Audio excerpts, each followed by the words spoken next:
weather. But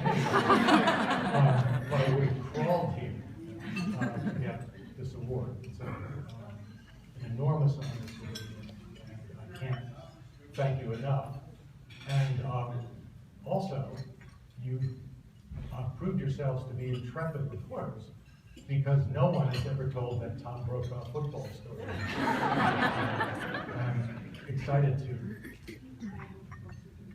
How's that? Ask in the back. Can you hear me? Can you hear me back there? Yes. All right. So I am doubly excited to be here, and I'm glad we recently at ProPublica captured one of your great alums, Ryan Gabrielson, who's off to a great start.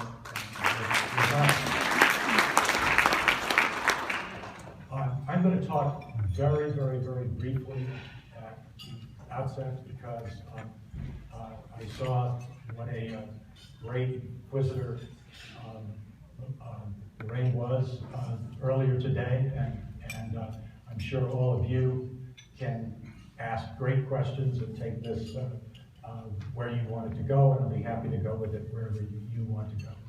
But I just want to talk about where I see journalism now, and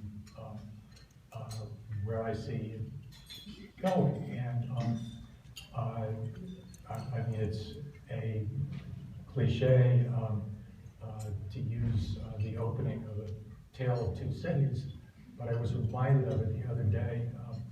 A cartoon in the New Yorker, and two sort of editor types are sitting down, and one is saying to the other, you know, Mr. Dickens, you could get much better SEO readings if you named the cities. So the beginning of A Tale of Two Cities is, it was the best of times, it was the worst of times. And you know, the worst of times is the tale, if you're going to focus on the parts of journalism where I spent 41 years, traditional big print media and their compatriots, Tom Brokaw's domain, big network television. Their business models, which were immensely successful for my 4 decades at the LA Times and the Wall Street Journal, were absolutely blown out of the water by the rise of the web. And it's amazing how fast it happened. My last few years at the Wall Street Journal, I retired at the end of 2007, we hoped that we would be able to sort of cruise along with the web. I mean, in the late 90s, the advertising revenue we got from .com startups was humongous. I mean, we got so many ads, we had to throw them out, throw some of them out. We could not fit them in the newspaper. I remember saying to some of my colleagues on the business side in 1999, the only way we were doing the September first cut of the budget, the only way you guys are going to top this year's budget is if we take $40 million, put it in a bag, take it out in the street and lose it, because otherwise we just can't sell any more ads. But we did, and blew those numbers out the doors. And then there was the .com crash, which destroyed a lot of those advertisers, but it cleared the way for the web to take over the world, and that's exactly what happened. And so traditional news organizations, particularly newspapers, have had to cut back. Some of them have gone out of business. Others, at the next recession, which I hope is not for a while, will go out of business as well. And the web is thriving, but there's this phrase that advertisers, that ad salespeople use, that print dollars when you go to the web turn into digital dimes. That the ad rates on the web because there's so much content on the web. And more is being added all the time, keep going down. At least they have until recently. So that is the bad news, and with all those layoffs has come a particular impact on two areas. One is foreign reporting, which is one of the more expensive areas, and as you have newspapers that once had big foreign staffs now have nobody, zero overseas. You have others that had big foreign staffs, now down to one or two. Really only the New York Times and the Wall Street Journal have really large overseas staffs these days. The other is investigative watchdog reporting, which we had during the glory years, the 60s, 70s, 80s, 90s. We had more of it than ever before, and it came kind of as a byproduct of that very successful business model that I spoke of. But now, not only have many news organizations absolutely cut out their investigative teams, more importantly, they're not able to give the beat reporters, which in my experience is where a lot of the best investigative reporting came from anyway. They're not able to give the beat reporters the time to pursue a lead because they have to fill the paper. So it is an enormous challenge, and it's one that's a threat to democracy. My first paid job as a journalist, $50 a week, as a summer reporter between my sophomore and junior years in college at the Trenton Times. Trenton, some of you may know, is the capital of New Jersey, and they didn't have internships, but somehow I managed to talk myself into a job. But anyway, there used to be 35 or 40 people covering the State House in New Jersey, and they're down to like 4 or 5 people. Now, some people say, that's all right, there isn't any corruption in New Jersey. Surprise, hello. You know, there are things that people wouldn't have thought of doing because, you know, they read it in the Star Ledger or the Trenton Times or even the New York Times.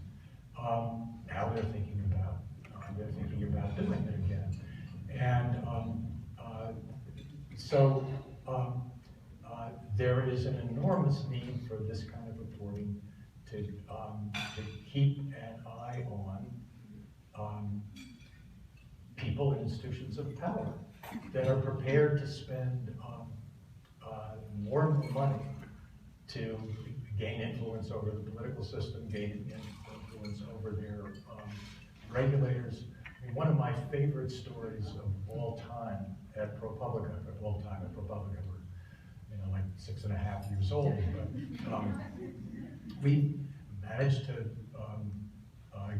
get from this fascinating woman who was hired by the New York Federal Reserve Bank to be part of a new team of aggressive, bright, you know, she had 3 degrees from top-notch U.S. Ivy League schools, plus from the Sorbonne, and she was going to become a part of the new breed of examiner and overseer at the New York Fed, which, as you probably know, is responsible for looking at most of the biggest and wealthiest and most impactful financial institutions in the United States. Well, our reporter, after this woman was fired for not being a team player, what she did was she tape recorded like 40 hours of her conversations with people at Goldman Sachs.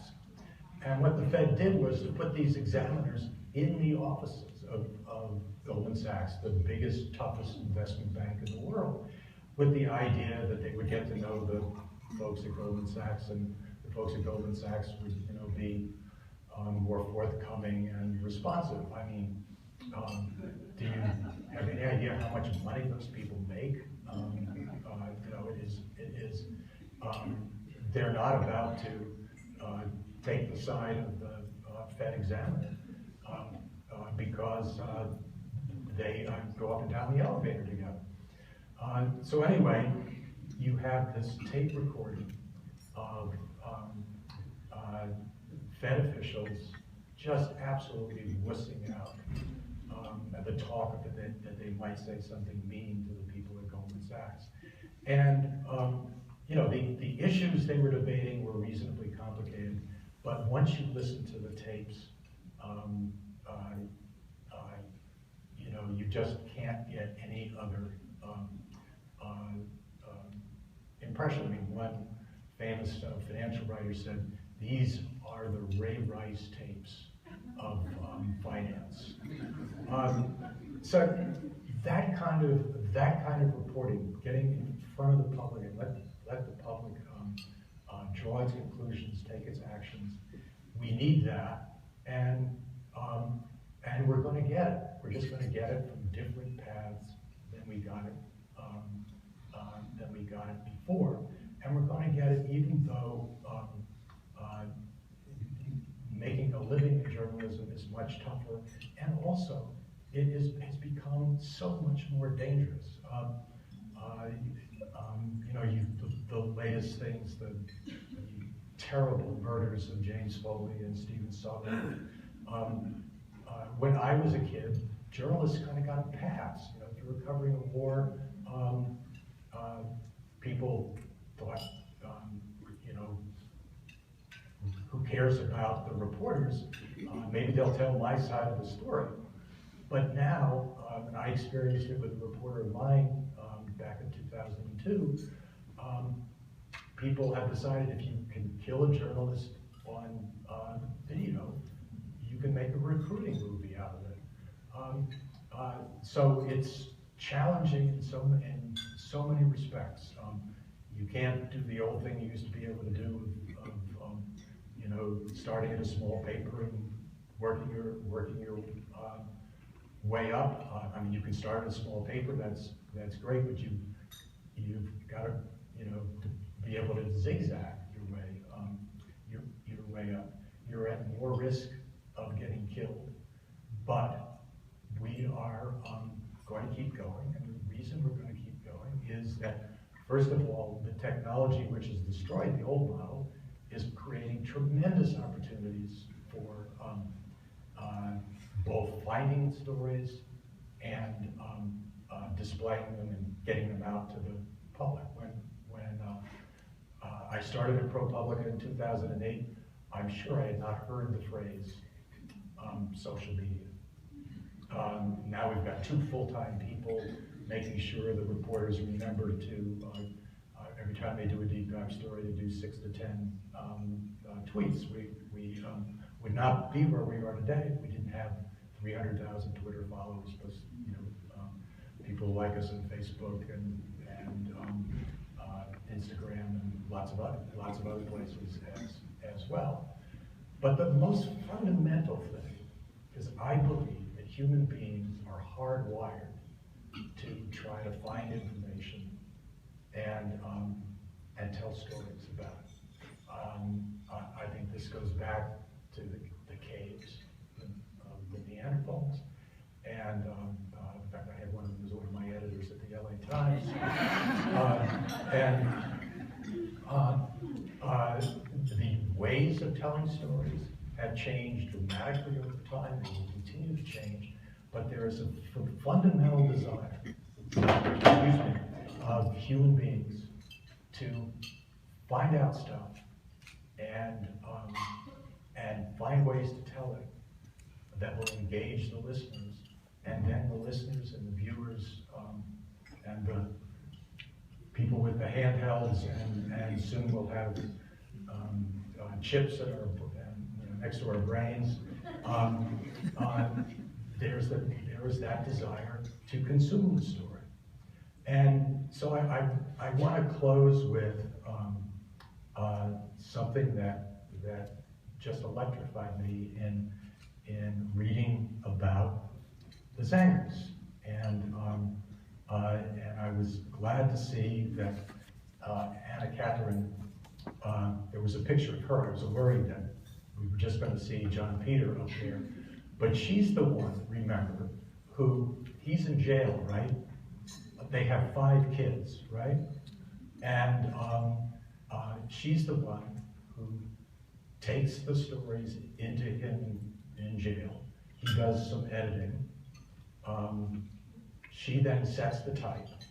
And except for the first week, she did not fail for 9 months to get that newspaper out. And ultimately, what helped get him acquitted was they got this Philadelphia lawyer, which subsequently became a term of derision, but this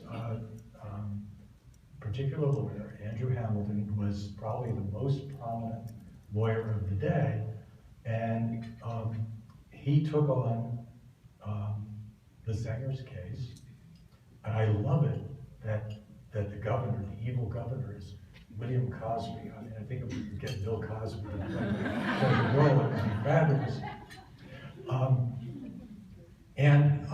He took the then novel view that truth was a defense against libel. And he issued a summation to the jury. His words are, to me, a manifesto for the rights of free speech and the free press, which Thomas Jefferson led the way in carrying forward to the Bill of Rights. And I intend to paste this key passage on my desk, or maybe I'll tattoo it on my forehead. Mr. Hamilton told the jury, "It is natural, it is privilege, I will go farther, it is a right which all free men claim, that they are entitled to complain when they are hurt. They have a right publicly to remonstrate against the abuses of power in the strongest of terms, to put their neighbors upon their guard against the craft or open violence of men in authority, and to assert with courage the sense they have of the blessings of liberty, the value they put upon it, and their resolution at all hazards to preserve it as one of the greatest blessings heaven can bestow." I think that's a permanent motivation of human beings. It's a permanent motivation of journalists, and it will carry us through to the next world. Thank you very much for the support.